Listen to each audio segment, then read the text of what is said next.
गुस्सा एक बहुत ही पावरफुल फोर्स है जिसने बहुत सी जानें ली भी हैं और बहुत सी जानें बचाई भी। हर इंसान अपने अंदर आए गुस्से को अलग अलग तरीके से यूज करता है। कोई इंसान खुद को और दूसरों को नुकसान पहुंचाने लग जाता है, कोई अपने गुस्से को कंट्रोल में रख पाता है और उसे अपने काम को इन्फ्लुएंस नहीं करने देता। लेकिन एक इंसान इस तरह का भी होता है जो अपने गुस्से को अपनी क्रिएटिविटी और प्रोडक्टिविटी बढ़ाने के लिए यूज करता है। जिस तरह से बुराई में थोड़ी सी अच्छाई छुपी होती है और अच्छाई में थोड़ी सी बुराई, वैसे ही गुस्सा है तो एक डिस्ट्रक्टिव इमोशन, लेकिन इसके दिल में क्रिएटिव पोटेंशियल छुपी होती है। हमारे लिए सबसे बड़ा क्वेश्चन यही होता है कि हम अपने एंगर की पॉजिटिव साइड को कैसे इस्तेमाल कर सकते हैं और साथ साथ उसकी नेगेटिव साइड से होने वाले नुकसान को कैसे खत्म कर सकते हैं। इसके लिए हमें सबसे पहले ये समझना होगा कि एंगर होता क्या है और वो कहां से आता है। एंगर एक इंटेंस इमोशनल रिस्पॉन्स होता है किसी भी ऐसी चीज के टुवर्ड्स जो हमें अपनी पावरलेसनेस याद दिलाती है। यानी हमारा गुस्सा असल में हमारे कमजोर फील करने के डर को छुपा रहा होता है और यही उसका मेन फंक्शन होता है। जहां सही जगहों पर गुस्सा करने में कोई भी गलत बात नहीं है, क्योंकि गुस्सा आपको बुरे लोगों से बचाए रखने में मदद कर सकता है।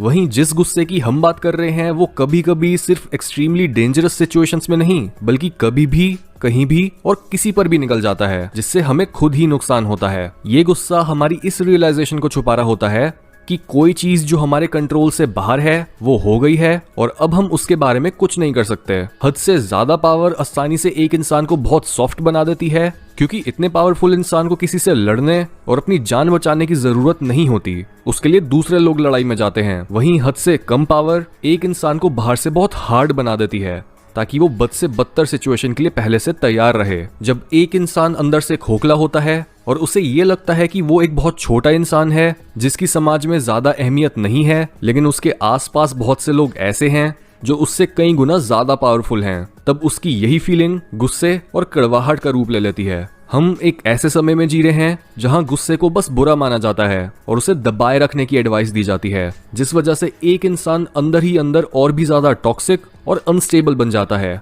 और उसकी प्रॉब्लम्स बढ़ती चली जाती हैं। अपने गुस्से को दबाने के साथ साथ वो अपनी क्रिएटिविटी को भी दबा देता है। ये गुस्सा एक बाढ़ की तरह होता है। अगर आप इसे रोकने की कोशिश करोगे तो एक सर्टेन पॉइंट तक तो सब शांत रहेगा, लेकिन जब दीवार के पीछे पानी ज्यादा इकट्ठा हो जाएगा तब वो उसे तोड़ता हुआ आगे बढ़ जाएगा और रास्ते में आने वाली हर चीज को नष्ट कर देगा। इवन अगर आप इसे अंधाधुंध बहने भी देते हो तब उस केस में भी आपको डिस्ट्रक्शन और टूटे हुए घरों से ज्यादा कुछ नहीं दिखेगा। इसके बजाय कई सिविलाइजेशंस बाढ़ के एक्सेस पानी को चैनलाइज करती हैं, उसके रास्ते में बाउंड्रीज या बॉर्डर्स बना के, जिससे पानी सिर्फ वही करता है जो वो उससे करवाना चाहते हैं। फिर चाहे वो अपने गांव के सूखे तालाब को फिर से भरना हो या फिर एक जमीन की सिंचाई करनी हो। ज्यादातर लोगों की लाइफ में एक ऐसी डायरेक्शन की कमी होती है जिस तरफ वो अपने गुस्से को मोड़ सकें, लेकिन गुस्से को यूज करने का सबसे इफेक्टिव तरीका यही होता है कि आप उसकी नेगेटिव साइड को यूज करो अपने पुराने वर्जन को मारने के लिए और उसकी पॉजिटिव साइड को कुछ नया क्रिएट करने और अपना नाम बनाने के लिए।